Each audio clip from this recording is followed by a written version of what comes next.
Long ago, in the land of Rajputana, there lived a powerful king named Chitrabahu. He had everything: wealth, fame, and a magnificent palace, but deep inside, he felt lonely. He had lost his parents in childhood and never knew the warmth of their love. Many kings wanted their daughters to marry him, but Chitrabahu refused.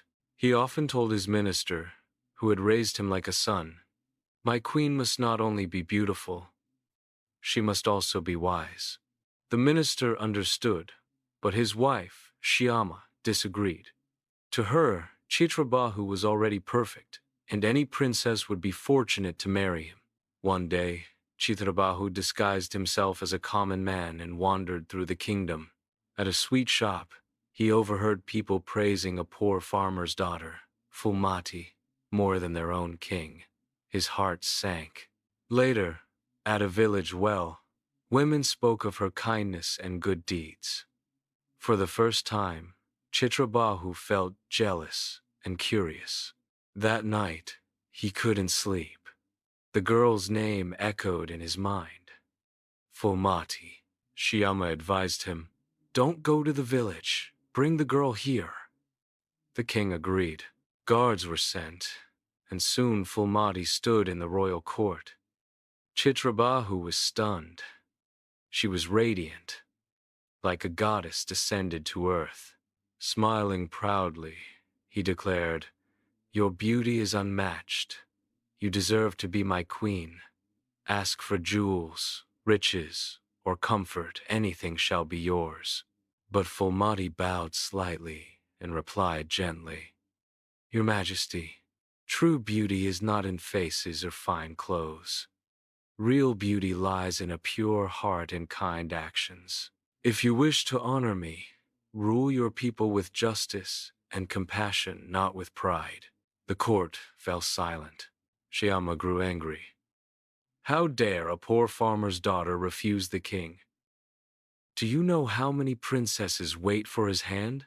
Fulmati answered calmly, "I mean no insult. But I will marry only the man who is not just king of a land, but king of people's hearts." And with that, she left the palace. That night, over supper, Chitrabahu asked his minister, "Why were you silent in court?"